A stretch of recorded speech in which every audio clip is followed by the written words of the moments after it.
jalannya. Soleh baik, aku jalanlah. Ku tahu. Jangan lupa like, comment, share, salam, subscribe, salam dabau. Channel lain, nilai, video di, mulai naik,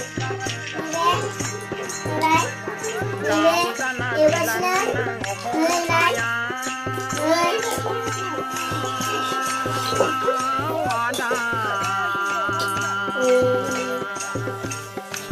Werannya sampai dengan betul nih, betul nih.